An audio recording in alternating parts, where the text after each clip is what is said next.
I read a comment the other day and it said one of the keys to success was the absence of fear. And I could not disagree more. I had to do a video on this because I do not want people to think that way.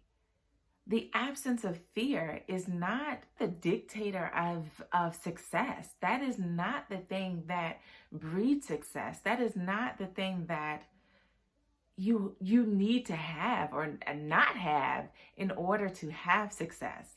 When you think that you have to have an absence of fear in order to be successful, that breeds the feeling of, you being ashamed of your fear when you do feel it. It makes you run from your fears instead of running towards it. That's not something that I want us to think. It's okay to feel fear. Fear in itself is not a bad thing. Fear it becomes bad when you allow it to dictate your movement, when you allow it to hold you back from what it is that you really want, when you allow it to hold you back from what all that God has for you and has planned for you and all that God has created you to be. That is when fear is bad. Everyone experiences fear. It is a normal occurrence. You shouldn't be ashamed of it. You shouldn't feel you should have to run from it. Embrace it. So when you feel fear, at least I've noticed is that when I feel fear, it's normally an indicator of which direction I should be going, right? And when I go down that route, I realize that I experience exponential growth. It's amazing. It stretches me. It breaks me. It builds me back up. So I get it. Feeling fear is not fun, right? It makes us uncomfortable. It is uncomfortable. It's scary. It's scary walking into the unknown. And we as humans, of course, it's a fight or flight, right? And most of the time, it's where we're fighting it away. It's just like, look, I do not even want to deal with fear right now. So I get it. What if I told you that on the other side of your fears is every single thing that you've ever hoped for? Would it be worth it? Of course it would. Your fear initially may be right. You're fearful in asking for that promotion. You're fearful of quitting your job. You're fearful of not being able to provide for your family.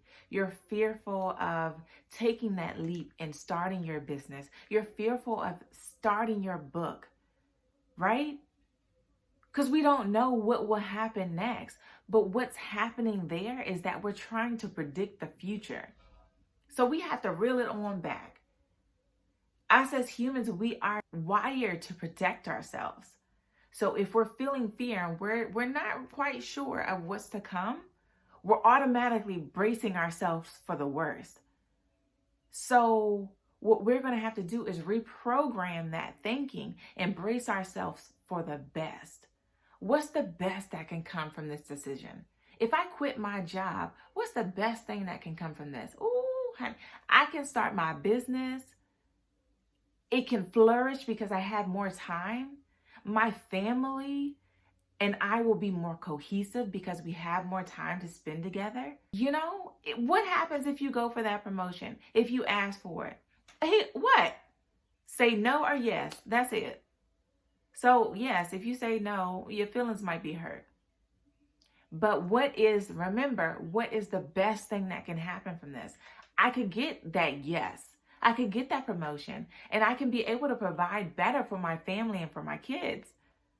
I can be able to pay off my house quicker. I can be able to get that rental property that I've been eyeing. You never know what's on the other side until you start moving.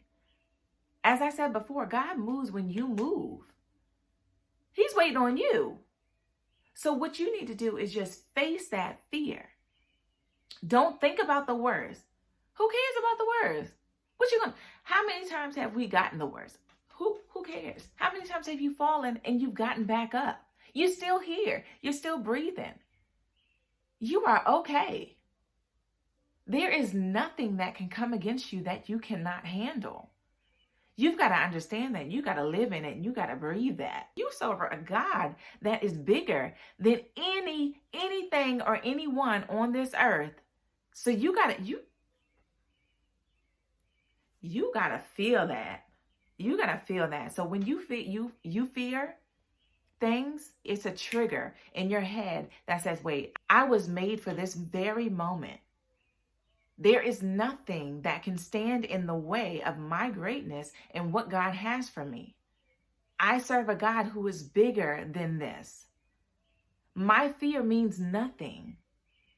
What are the things that can happen that are good? And focus on that. You don't have to fear fear. Fear should be fearing you because it doesn't know what it's up against. You are powerful. You are strong. You are worthy. You are enough. So stop allowing fear to hold you back. When you feel fear, ask yourself this question. If God were walking beside me, would I be fearful? I know I wouldn't. The things that I fear, I know, if he was walking right beside me, I'd be like, I'm good. I am good. No matter what comes my way, I'm good because he got it. Even if I don't, he has it. And that is the mentality that you're going to have to adopt. When you feel fear, when you see it, when you feel it in your bones, whatever it is that happens, that is that trigger for you, automatically tell yourself, he's walking beside me. God is right here, and I trust him. And even if I can't handle it, he can. So affirm that the next time that you feel fear, he is with me. He's with me. I trust him. You got this.